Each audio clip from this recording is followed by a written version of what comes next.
Costa standing by with a first check of the forecast. Kelly, where do things stand here? Hey, well, we do have some dry days ahead, but we do have plenty of wet days ahead too, which is really, really needed. Don't forget, we still need about 7 inches of rainfall to catch up. We did get quite a bit recently. Wednesday night into yesterday, Lexington, you picked up about 2 inches, Boston 1.5 inches, Andover 1.5 inches, and about 1 inch elsewhere. So a good amount of rain, not quite enough to catch up. And we have had rain throughout the day today. It's just been very spotty and it's been very isolated, very light. I'd call it more sprinkles rather than actual rain, and you can see there may be some sprinkles and drizzle around Boston. However, widespread rain is going to push back in later tonight. In fact, over the next 3 to 4 hours, you're going to see the rain become more widespread once again from the east toward the west, and then we are looking at pretty widespread rain throughout the night and into tomorrow, mostly in the morning hours for tomorrow, but there could be some rain that lingers into the early afternoon, but again, we'll take it. We need more rainfall, even though we finally did get some. And then the dry days that follow after that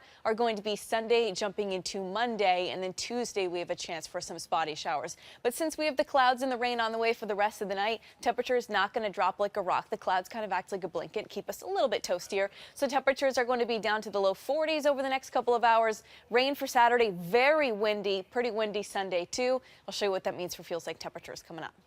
This kind of like half sunny, half rainy weather for the weekend, or what's going on?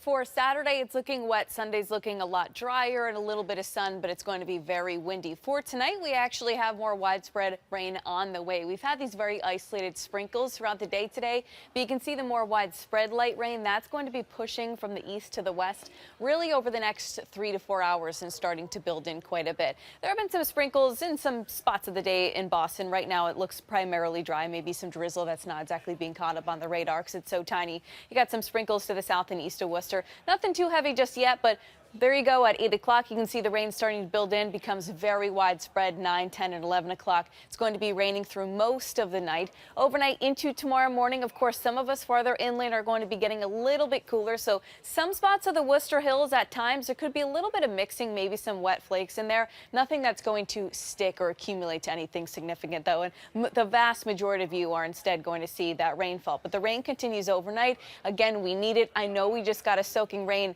yesterday, but we still need more. We need a lot more. We still need about 7 inches in order to actually catch up. So most of the rain tomorrow is going to be toward the first half of the day. 7 a.m. you can see the widespread showers as we get to 11 a.m. starting to dry out a little bit. And then as we get closer to 3 and 4 o'clock, it starts to focus more on the Cape and the islands, and a lot of us start drying out. And then for Sunday, we're dry, very windy. Monday, we're dry, and then look, more rain chances on Tuesday. So we're basically finally out of this pattern where we're stuck in this dry period over and over and over again. We actually finally have more than just a couple of rain chances in the 7-day.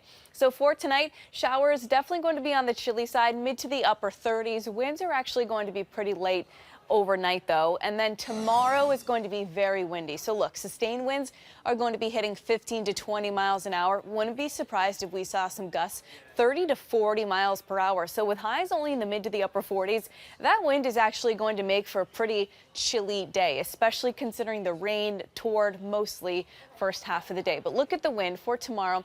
Noontime, 30-mile-an-hour gusts. Late afternoon, 30, 40-mile-per-hour gusts. As we get to Sunday, it's still going to be very breezy with 30-mile-an-hour gusts. That's going to make it feel cold. Wind chills feels like temperatures tomorrow afternoon. It'll be in the 40s, but it'll feel like the 30s. And the same goes for Sunday, just a couple degrees warmer. So overall, this weekend is going to feel very chilly, even though the 40s don't seem that bad. But with the significant wind that we're expecting this weekend, you're going to get that wind chill. Basically, you have a layer of very warm air that surrounds your body, and the wind kind of just strips that away, making it feel a lot colder. So this weekend, Saturday is not the best day. Sunday a little bit better, still very windy. Monday a little bit calmer. A couple shower chances Tuesday. Thanksgiving Day, chance for rain and snow. Most forecast models are pushing that off toward Thursday night and more toward Black Friday, but we're about a week out, so that's something we're going to have to be watching for you very closely.